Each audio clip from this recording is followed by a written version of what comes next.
Germany के Munich शहर में हमारा आज खास मेहमान मध्य प्रदेश सरकार का मुख्यमंत्री डॉक्टर मोहन यादव। डॉक्टर यादव, अपना TV9 नेटवर्क में आपका स्वागत। आपका भी अभिनंदन है, बहुत धन्यवाद। आपका जो सफ़र भोपाल से शुरू हुआ, 6 दिन का सफ़र अब चल रहे हैं, तो पहले यूके में आपको कैसे लगा?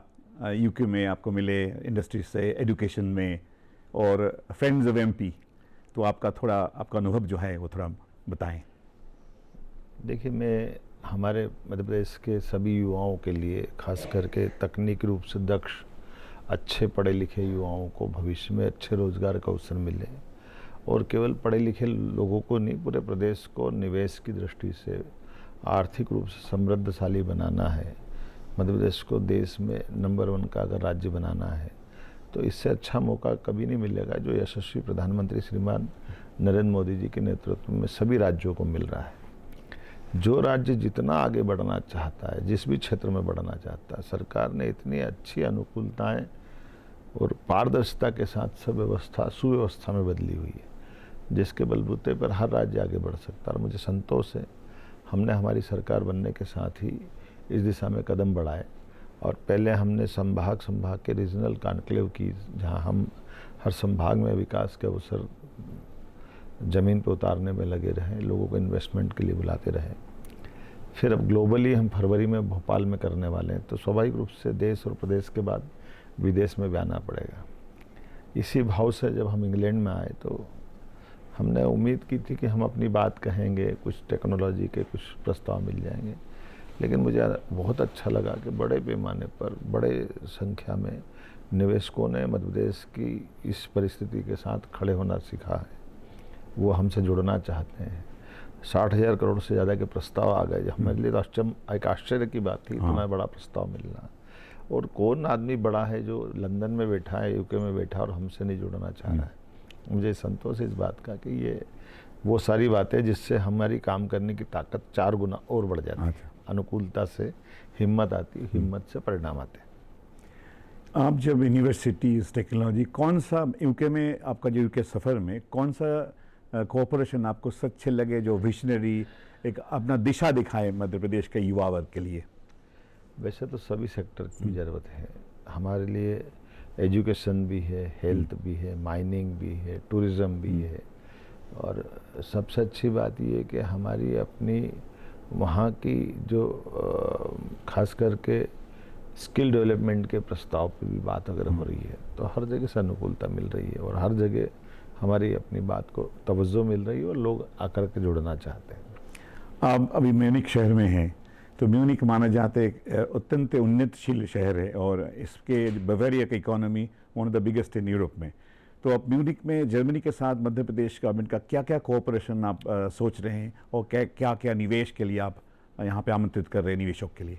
देखिए, जर्मनी अपने आप में सेकेंड वर्ल्ड वॉर के बाद एक अलग दुनिया में चला गया था, लेकिन अपनी क्षमता, योग्यता, प्रतिभा, बुद्धिमत्ता, मेधा के भरोसे जर्मनी ने अपनी दुनिया में अलग पहचान बना ली, और ये 5वें नंबर की इकोनॉमी बन करके खड़ा हो गया।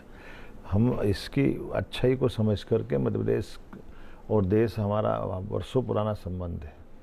मैं मैक्स मुलर जी के समय से याद रखता हूँ कि वेदों का अनुवाद अगर किसी ने किया है तो जर्मन विद्वान मैक्स मुलर ने किया है, और संस्कृत भाषा से आदिकाल से यहाँ से संबंध है। ऐसे में बहुत संभावना है कि जर्मनी हमसे जुड़ करके हम और वो एक दूसरे के पूरक है, हम एक दूसरे को साथ देकर आगे बढ़ेंगे। म्यूनिख में मैं आया हूँ, और सवेरे ही मैंने यहाँ के बावेरिया राज्य के मंत्री से मुलाकात की, और उनके मुख्यमंत्री के दूत के नाते से उन्होंने चर्चा भी की। राष्ट्रपति को भी इस सारे मामलों में वो विदेशी इन व्यवस्थाओं को लेकर चलते हैं, और उन्होंने कहा कि हम अपनी टेक्नोलॉजी से, खास करके यहाँ बड़े पैमाने पे प्रशिक्षित अप्रशिक्षित सभी प्रकार के व्यक्तियों की रोजगार के लिए बहुत ज़रूरत है। उनको व्यक्तियों की कमी है, हमारे पास व्यक्ति पर्याप्त है, मानव जो इस युवा तैयार है, जिनको हम एक तरह से स्किल में मदद कर सकते हैं, टेक्नोलॉजी यहाँ से दे सकते हैं। ऐसे बहुत सारे सेक्टर में हम एक दूसरे के पूरक हैं। कौन सा सेक्टर में जर्मनी को आप मध्य प्रदेश का और जर्मनी का कोऑपरेशन आगे लेके जाने के लिए सोच रहे हैं? आपका जैसे मैंने यूके बारे में कहा, वही सब यहाँ भी बोला। यहाँ खास करके ये जो हमारा इंजीनियरिंग सेक्टर है, मशीनी आधारित उद्योग जितने भी हैं, या हमारी व्हीकल के लिए टेक्नोलॉजी का विषय है, ये मतलब जर्मनी शुद्ध। और इस मामले में फिर हमारी डैम टेक्नोलॉजी से लेकर के कई सारे मामलों में मशीन जहाँ जहाँ लगती है जर्मन वहाँ खड़े रहते हैं, और वो नई टेक्नोलॉजी से अपने आप को तुरंत बदलना भी चाहते हैं और जुड़ करके डेवलपमेंट दिखा देते हैं। ऐसे में हमारी अगर अधोसंरचना सुधरती है हमारे सभी सेक्टर में, और हेल्थ से लेकर कई सेक्टर में उनको ज़रूरत भी है लोगों की, तो प्रशिक्षित लोग वो यहाँ मांग रहे हैं और हम उनसे टेक्नोलॉजी मांग रहे हैं, एक दूसरे के पूरक है। जैसा अभी जर्मनी में स्टेट ऑफ बाden-württemberg के साथ महाराष्ट्र गवर्नमेंट का कोलैबोरेशन है स्किल मैन पावर के लिए, आप ऐसे दिशा में हमने सोच किया रहे हैं? ना, बिल्कुल हमने कहा हम अपना एक ऑफिस भी खुलवा रहे हैं जर्मनी का, मध्य प्रदेश में खुलवाएंगे, और हम उस दिशा में ठोस काम कर रहे हैं। बाकी राज्य भी उसी दिशा में जा रहे हैं, मोदी जी के नेतृत्व में हम भी इस बात में आगे बढ़ रहे हैं।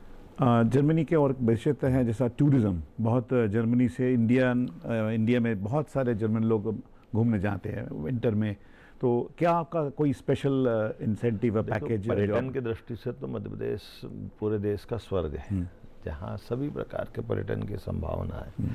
ऐसे में नेचुरल फॉरेस्ट जो हमारे यहाँ है, हमारे यहाँ जिस प्रकार से वन संपदा है, हमारे यहाँ जिस प्रकार से टाइगर, लेपर्ड, चीता, अब तो हाथी भी मध्य प्रदेश में है, तो सभी न केवल वन संपदा, बाकी हमारी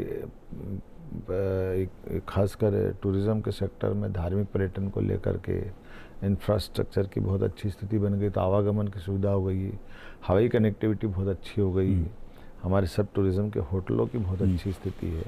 तो सब कारण से मध्य प्रदेश अपने आप में एक आकर्षक राज्य बना है, और उस आधार पर जर्मनी लोग जो एक बार आते हैं वो बार बार आते रहेंगे। मैं मान के चलता हूँ कि न केवल पर्यटन, बाकी सब क्षेत्र में हमारे यहाँ जैसे पीथमपुर की इंडस्ट्री, भोपाल की इंडस्ट्री, कई इंडस्ट्रियों में जर्मन के लोगों का पहले से ही हमारे यहाँ उनका अपना इन्वेस्टमेंट भी है और उनका इंटरेस्ट भी है। हम इसको और बढ़ाना चाहते हैं। इसे स्किल डेवलपमेंट में भी हम ग्लोबल स्किल पार्क में भी जर्मनी लोगों की तकनीकी रूप से मार्गदर्शन भी चाह रहे हैं। यहाँ की यूनिवर्सिटियों से हमारी यूनिवर्सिटियों में आपस में आदान प्रदान करने की बात ना, हाँ, इसी और अलग अलग प्रकार से जो जो संभावना रहेगी सब पे हम जा रहे हैं। इस पूरे प्रक्रिया में जब आप जस्ट म्यूनिक में आए हैं तो आपको क्या कौन सा दृष्टिभंगी लग रहे हैं जो और आगे बढ़ा सकते हैं जर्मन इंडो जर्मन कोऑपरेशन, या Madhya Pradesh can pivotal role? देखिए, व्हीकल के मामले में जर्मनी बहुत आगे है।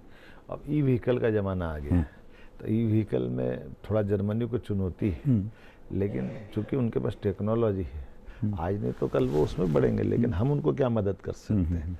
इसी प्रकार से हमारी होटल इंडस्ट्री है, इंफ्रास्ट्रक्चर के बड़े बड़े काम हैं, हमारे यहाँ एरिगेटेड एरिया बहुत बड़ा है, इसलिए उनकी टेक्नोलॉजी का बहुत संभावना है। माइक्रो मैनेजमेंट से वो काम करते हैं। इसी प्रकार से फूड इंडस्ट्रियों में बहुत गुंजाइश है। एग्रीकल्चर को लेकर के भी उनसे सीखा जा सकता है, वो हमसे सीखे, हम उनकी टेक्नोलॉजी का लाभ लेना चाहते हैं। तो कुल मिलाकर के बड़ी अच्छी यात्रा रहने वाली है, और जिस ढंग से रिस्पांस मिल रहा है, मैं उम्मीद कर रहा हूँ कि इसका हमको लाभ मिलेगा। अभी हमारा सस्टेनेबल वर्ल्ड हम लिखने चाहते हैं, हमारा माननीय प्रधानमंत्री जी का सपना है नेट ज़ीरो, तो उस विषय में मध्य प्रदेश सरकार और जर्मन कोऑपरेशन या यूरोपियन कोऑपरेशन से कैसे, किस दिशा में आप देखना चाहते हैं? जिस ढंग का समय बन रहा है, समय चल रहा है, हम अपनी इकोनॉमी डबल करना चाह रहे हैं माननीय मोदी जी के नेतृत्व में। और जर्मनी लोगों का भी अब स्थिति ये बन गई कि आबादी की इनको परेशानी है, उम्र बढ़ रही है, कई चुनौतियां युद्ध के कारण से आसपास इनको महसूस हो रही है, जिसमें इनकी बहुत सारी कठिनाइयाँ बढ़ रही है। तो इनको भी मार्ग ढूंढना पड़ेंगे जिस मार्ग से मध्य प्रदेश और भारत इनके लिए मित्र का भाव लाता है। हमारे अतीत के संबंध बहुत अच्छे हैं जर्मनी से, तो इसके कारण से इनसे हमारी बहुत अच्छे से निभ सकती, मैं गारंटी ले सकता हूँ। जैसे अभी ग्रीन एनर्जी जो नया ये मेरा अपना चल रहा है, ग्रीन एनर्जी में आपका क्या पॉलिसीज़ है? हम ग्रीन एनर्जी को लगातार प्रमोट कर रहे हैं, और जैसे नवकरणीय ऊर्जा से लेकर सब सेक्टर में ये जो कार्बन की परेशानी तो सभी को है, स्वाभाविक रूप से इनकी टेक्नोलॉजी का लाभ लेते हुए हम इसमें आगे बढ़ेंगे। डॉक्टर साहब, हम जर्मनी में आए और जर्मनी में आके फुटबॉल का बात नहीं करें तो संपन्न नहीं होते।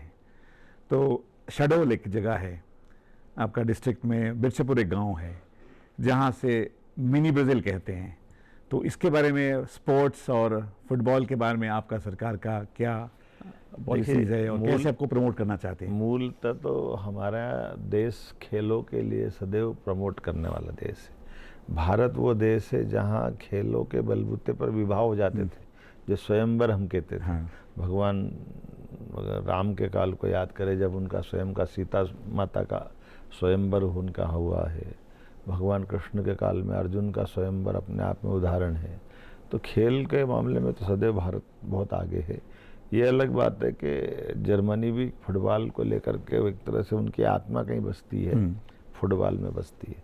और मैं भी फुटबॉल को इसलिए पसंद करता हूँ कि फुटबॉल हमारी न केवल मांसपेशियों को मजबूत करता है, शरीर की दक्षता को बढ़ाता है, लेकिन गरीब से गरीब आदमी भी बहुत घंटों खेल सकता है, इसमें ज़्यादा ज़रूरत नहीं है।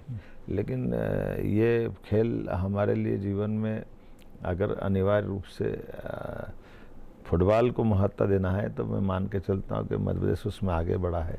शहडोल का जो आप जिक्र कर रहे हैं, पूरा गांव अपनी कहाँ दारूबाजी करता था सब छोड़ करके आज वो खेल के पीछे दीवाना हुआ है। तो फुटबॉल के माध्यम से हम यहाँ के कोच भी हमारे यहाँ बुला सकते हैं, वहाँ के होनहार खिलाड़ियों को यहाँ भेज सकते हैं। और फुटबॉल भी हमारे लिए एक राजदूत का काम करेगा, जो आपस में दोनों राज्यों के लिए, दोनों देशों में एक बड़ी भूमिका अदा करेगा। अभी हमारे यहाँ मोटे तौर पर थोड़ा सा माहौल और बनाने की ज़रूरत पड़ेगी, क्योंकि हमारे दूसरे खेलों पे अभी लोगों का ध्यान ज़्यादा है। लेकिन फुटबॉल अपनी मूल पहचान बनाएगा, ये मैं उम्मीद करता हूँ। धन्यवाद हमसे बात करने के लिए। मैं बहुत धन्यवाद देता हूँ।